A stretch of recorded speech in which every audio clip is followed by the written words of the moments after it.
दोस्तों, उन्होंने ही सर्वप्रथम अयोध्या में श्री राम का मंदिर बनवाया। मुलायम सिंह यादव ने राम भक्तों पर गोली चलवाई। श्री राम के दूसरे पुत्र लव और श्री राम के अन्य भाइयों के वंश बहुत अधिक समय तक नहीं चले। 1,74,000 हिंदू इस मंदिर की रक्षा करते हुए शहीद हो गए। बाबा रामचरण दास और आमिर अली को एक साथ फांसी दे दी।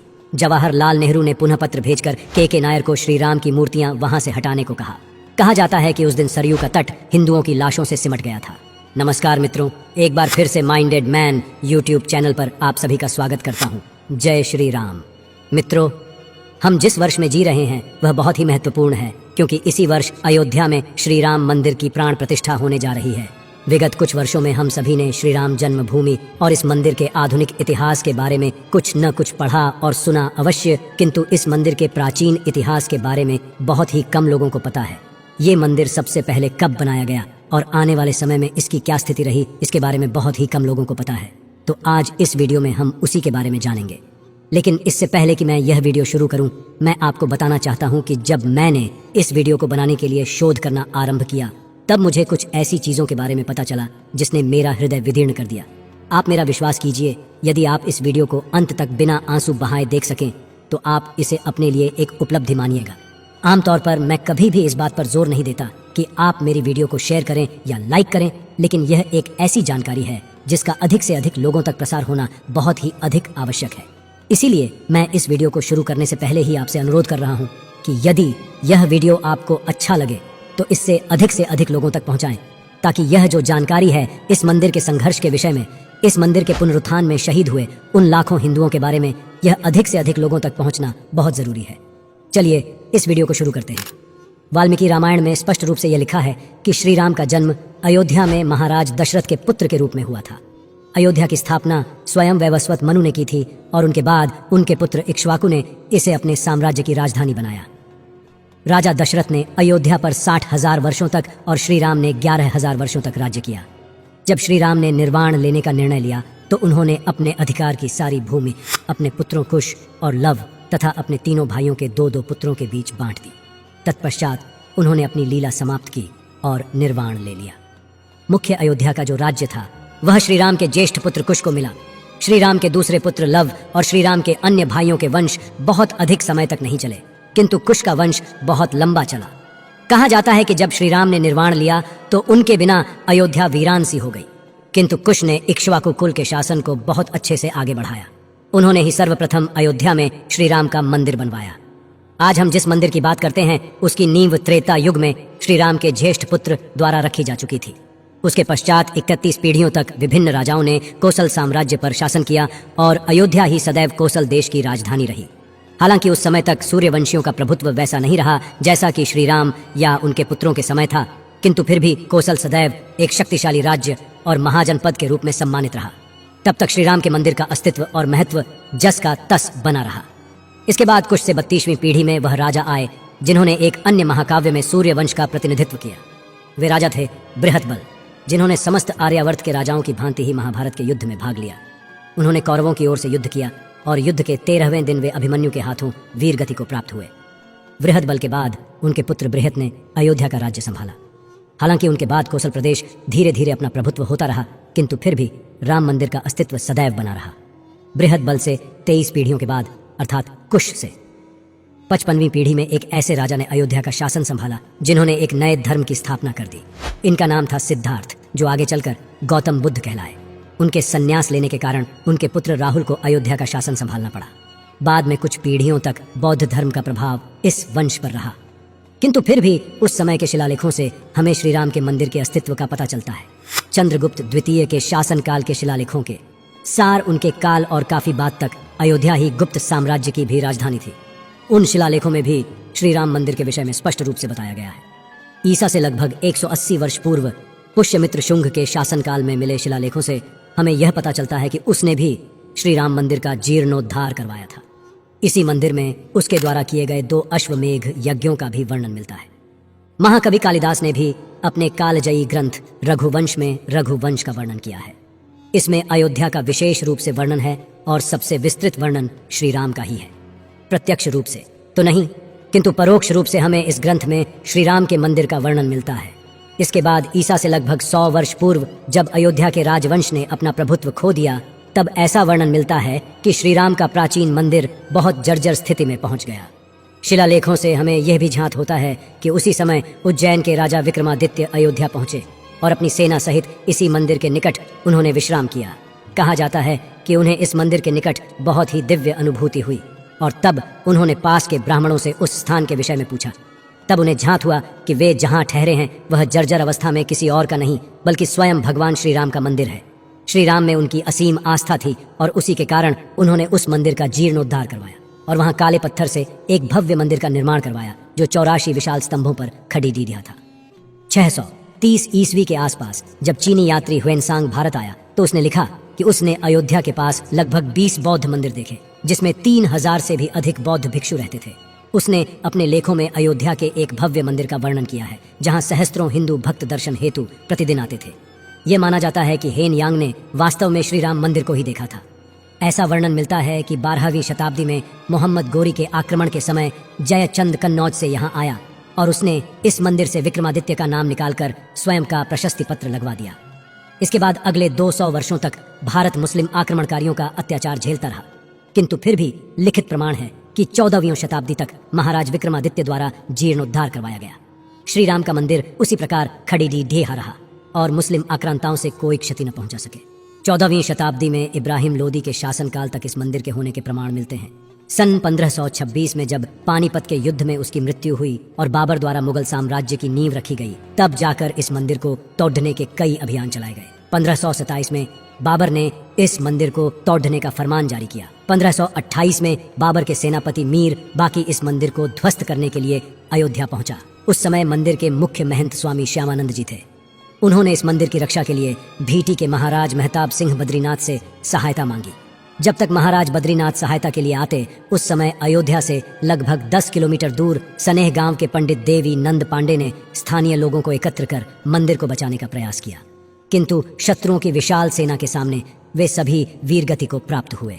बाद में महाराज बद्रीनाथ ने इस मंदिर की रक्षा के लिए बाबर की सेना से युद्ध किया, किंतु शत्रु की सेना बहुत अधिक थी। लाखों राम भक्तों से युद्ध में वीरगति को प्राप्त हुए। इस युद्ध के 15 दिन बाद हंसवर के महाराज रणविजय सिंह ने यह जानते हुए कि उनकी मृत्यु निश्चित है, केवल 1000 योद्धाओं के साथ मंदिर की रक्षा का प्रयास किया, किंतु वे सभी वीरगति को प्राप्त हुए। लखनऊ गजेटियर में यह लिखा हुआ है कि लगभग 1,74,000 हिंदू इस मंदिर की रक्षा करते हुए शहीद हो गए। उन सभी की वीरगति के बाद ही मीर बाकी इस मंदिर को तोड़वाने में सफल हो पाया। मंदिर के टूटने के बाद मीर बाकी ने वहां पहली बार मस्जिद का ढांचा बनवाया और उसे नाम दिया मस्जिद जन्म स्थान, अर्थात जन्म स्थान का मस्जिद। इसके अतिरिक्त वहां उसने एक संदेश खुदवाया जिसमें लिखा था कि महान बाबर के आदेश पर दयालु मीर बाकी ने फरिश्तों की इस जगह को मुकम्मल रूप दिया है। यहाँ फरिश्तों का अर्थ श्री राम से है। इस प्रकार जिस वहशी ने इस मंदिर को तोड़वाया उसका स्वयं मानना था कि यह मस्जिद श्री राम का जन्म स्थान है। बाद में इसी को बाबर के नाम पर बाबरी मस्जिद कहा गया। कुछ समय बाद महाराज रणविजय की विधवा रानी जयराज कुमारी हंसवर ने श्री राम मंदिर को शत्रुओं से छुड़वाने के लिए 3000 वीरांगनाओं की सेना बनाई और लंबे समय तक छापामार युद्ध किया। उन्होंने इस युद्ध को बाबर की मृत्यु के बाद हुमायूं के शासनकाल तक जारी रखा। उसी काल में स्वामी महेश्वरानंद ने सन्यासियों की सेना बनाई और रानी जयराज कुमार हंसवर का युद्ध में साथ दिया। कहा जाता है कि कुछ समय तक उनकी और रानी की सेना ने मंदिर को मुगलों के चंगुल से छुड़ा भी लिया, किंतु बाद में हुमायूं ने इसे अपनी प्रतिष्ठा का प्रश्न बना लिया और इस मंदिर जो उसके लिए मस्जिद था उस पर अधिकार के लिए अपनी पूरी शक्ति झोंक दी। अंततः हिंदुओं की छोटी सेना के सभी राम भक्तों ने इस मंदिर की रक्षा के लिए अपना बलिदान दे दिया और एक बार फिर से उस पर मुगलों का कब्जा हो गया। उसके बाद भी अनेकों हिंदू वीरों ने बार बार उस मंदिर के उद्धार के प्रयत्न में अपने प्राणों का उत्सर्ग कर दिया। यह क्रम अकबर के काल तक चलता रहा। उसे बार बार होते युद्धों से अकबर इतना घबरा गया कि बीरबल और टोडरमल के कहने पर उसने खस की टाट से उस मस्जिद के चबूतरे पर 3 फीट का एक छोटा सा राम मंदिर बनवा दिया। उसके पुत्र जहांगीर और पोते शाहजहां ने भी हिंदू विद्रोह पुनः शुरू होने के डर से उस राम मंदिर को वहीं रहने दिया। पर जब औरंगजेब ने अपने पिता शाहजहां को बंदी बनाकर गद्दी पर कब्जा किया तो उसने फिर से राम मंदिर को तोड़वाने का प्रयास किया। अपने इस प्रयास में उस वहशी ने लगभग 10 बार अयोध्या पर आक्रमण किया और अयोध्या में स्थित सैकड़ों मंदिरों को तोड़ डाला। उसी समय इस मंदिर की रक्षा के लिए श्री वैष्णव दास जी ने औरंगजेब की सेना पर लगभग 30 बार आक्रमण किया। सन 1717 में जयपुर के राजा जयसिंह द्वितीय ने प्रयास किया कि मंदिर का स्थान वापस हिंदुओं को दे दिया जाए। उनकी मुगल शासकों से अच्छी मित्रता भी थी और वे स्वयं एक प्रभावशाली व्यक्ति थे, किंतु फिर भी वे अपने प्रयास में असफल रहे, क्योंकि तत्कालीन मुगल शासक फारुखसियार ने उनकी इस मांग को मानने से मना कर दिया। फिर भी अपने प्रयासों से राजा जय सिंह द्वितीय ने उसी मंदिर के पास एक राम चबूतरा बनवा दिया ताकि हिंदू वहां पर पूजा कर पाए। फ्रांस के एक पादरी जोसेफ टेलर ने, जो स्वयं उस समय भारत में मौजूद थे, 1788 में लिखे गए अपने पुस्तक में इस बात का खुलासा किया है कि बाबरी मस्जिद श्री राम मंदिर को तोड़कर ही बनाई गई है, और उनकी इस पुस्तक में इस राम चबूतरे का भी उल्लेख है। सन 1813 में हिंदुओं ने अंग्रेजों से इस स्थान को हिंदुओं को वापस देने के लिए कहा। उस समय की अंग्रेज सरकार इतनी सशक्त नहीं थी, फिर भी उन्होंने जो जांच की उस रिपोर्ट में उन्होंने साफ तौर पर मस्जिद के आसपास मंदिर की वास्तुकला होने का उल्लेख किया। सन 1827 में अवध के नवाब नसीरुद्दीन हैदर शाह ने इस मंदिर पर अधिकार कर लिया। तब राम जन्मभूमि की स्वतंत्रता के लिए स्थानीय लोगों ने मिलकर एक सेना बनाई और अवध की सेना पर 3 बार आक्रमण किया। तीसरे आक्रमण के बाद उन्होंने नवाब की सेना को खदेड़ दिया और मंदिर पर हिंदुओं का पुनः आधिपत्य हो गया। उसके कुछ समय बाद दिल्ली के सुल्तान अकबर शाह और अवध के नवाब नसीरुद्दीन हैदर शाह के सम्मिलित सेना ने अचानक ही जन्मस्थान पर आक्रमण कर हिंदुओं का नरसंहार आरंभ किया। स्थानीय हिंदुओं की सेना उस विशाल सेना के सामने कुछ भी नहीं थी, किंतु फिर भी उन्होंने अपनी अंतिम श्वास तक शाही सेना का सामना किया और वीरगति को प्राप्त हुए। हजारों राम भक्तों के शव गिरने के बाद ही शाही सेना उस मंदिर पर पुनः अधिकार प्राप्त कर सकी। 1838 में एक अंग्रेज पुरातत्ववेत्ता मोंटगोमेरी मार्टिन ने एक जांच की और अपनी रिपोर्ट में उन्होंने इस बात का खुलासा किया कि जिन स्तंभों पर बाबरी मस्जिद खड़ी है वह स्तंभ वास्तव में मंदिर का ही स्तंभ है। उनकी इस रिपोर्ट पर मुसलमानों ने बड़ा हंगामा किया। सन 1948 में वाजिद अली शाह के शासन के समय हिंदुओं ने पुनः इस स्थान को प्राप्त करने का प्रयास किया। मुगल सैनिक और हिंदुओं के बीच 2 दिनों तक घोर युद्ध चलता रहा और हिंदुओं की जीत हुई। एक बार फिर हिंदुओं ने औरंगजेब द्वारा तुड़वाए गए श्री राम के छोटे मंदिर का निर्माण किया और 3 फीट ऊंचे खस के टाट से बने उस मंदिर में पुनः राम लल्ला की मूर्ति स्थापित की गई। हालांकि यह स्थिति अधिक दिन तक नहीं रह सकी। मुगल सम्राट बहादुर शाह जफर ने वाजिद अली शाह की सेना के साथ मिलकर पुनः इस स्थान पर अधिकार कर लिया। 5 वर्ष बाद 1853 में इस स्थान के लिए हिंदू और मुस्लिमों के बीच दंगा हुआ। यह पहली बार था कि बिना किसी मुगल राजा के समर्थन के मुसलमानों ने हिंदुओं पर हमला किया। कई लोग इसे प्रथम हिंदू मुस्लिम दंगा भी मानते हैं। इसमें दोनों पक्षों की बड़ी क्षति हुई। सन 1855 में लिए गए अंग्रेजों के फैसले ने सबको हैरान कर दिया। उन्होंने मुसलमानों को तो बस में जाने की अनुमति दी, किंतु हिंदुओं के अंदर जाने पर रोक लगा दी गई। तब हिंदुओं ने वहां से 150 फीट दूर बने राम चबूतरे पर पूजा करना आरंभ किया। सन 1857 की क्रांति के समय अयोध्या के महंत बाबा रामचरण दास ने फिर से राम मंदिर के जीर्णोद्धार का प्रयास किया। इस प्रयास में उन्होंने एक मौलवी आमिर अली को अपनी बात समझाई और आमिर अली ने माना कि यह स्थान वास्तव में श्री राम की जन्मभूमि है। हिंदुओं ने उन दोनों का स्वागत किया, किंतु मुस्लिमों को एक मुस्लिम का। इस प्रकार श्री राम की भक्ति करना रास नहीं आया। उन्होंने बिना किसी कारण इसका बड़ा विरोध किया और भावी दंगे के खतरे को देखते हुए उस समय की कंपनी सरकार ने उसी मंदिर के निकट एक पेड़ पर बाबा रामचरण दास और आमिर अली को एक साथ फांसी दे दी। अंग्रेजों और मुसलमानों के इस कृत्य से हिंदू जनता भड़क उठी और शांति बहाल करने के लिए उस समय के अंग्रेज सरकार ने 1859 में विवादित स्थल पर एक बाढ़ लगा दी और अंदर का हिस्सा मुसलमानों को और बाहर का हिस्सा हिंदुओं को पूजा के लिए दे दिया। इसके बाद काफी समय तक शांति बनी रही। सन 1885 में निर्मोही अखाड़े के महंत श्री रघुबर दास पहली बार इस मामले को न्यायालय ले गए। उस समय फैजाबाद न्यायालय के न्यायाधीश पंडित हरकिशन ने इस मामले को सुना। रघुबर दास जी ने प्रार्थना की कि उन्हें राम चबूतरे पर छतरी लगाने दी जाए, किंतु उनकी अर्जी ठुकरा दी गई। बहुत समय बाद 1934 में एक बार फिर वहां हिंदू मुस्लिम दंगे हुए, जिसमें बाबरी मस्जिद की दीवार तोड़ दी गई। अंग्रेज सरकार ने उसे फिर से बनवा तो दिया, किंतु हिंदुओं के विरोध के कारण मुस्लिमों को वहां नमाज पढ़ने से मना कर दिया गया। 1947 में जब हमें आज़ादी मिली तो लोगों को लगा कि अब यहाँ मंदिर बन ही जाएगा, किंतु ऐसा नहीं हुआ। तत्कालीन कांग्रेस सरकार की कार्यसूची में दूर दूर तक कहीं भी राम मंदिर नहीं था। सरकार ने मस्जिद के मुख्य द्वार पर ताला लगवा दिया और हिंदुओं को एक अन्य द्वार से प्रवेश करने की अनुमति मिली। सन 1949 में अचानक एक दिन मंदिर के अंदर से घंटी की आवाज आने लगी और पता चला कि मस्जिद के अंदर श्री राम की एक मूर्ति प्रकट हुई है। मुस्लिमों ने आरोप लगाया कि वह मूर्तियां हिंदुओं ने ही रखी हैं। हिंदू और मुस्लिम दोनों उस स्थान पर एकत्र होने लगे और विवाद इतना बढ़ा कि तत्कालीन प्रधानमंत्री जवाहरलाल नेहरू तक यह बात पहुंच गई। जवाहरलाल नेहरू ने मुस्लिमों का पक्ष लेते हुए अयोध्या के जिलाधीश के नायर से कहा कि वहां से श्री राम की मूर्तियां हटा दी जाए, किंतु नायर ने ऐसा करने से साफ मना कर दिया।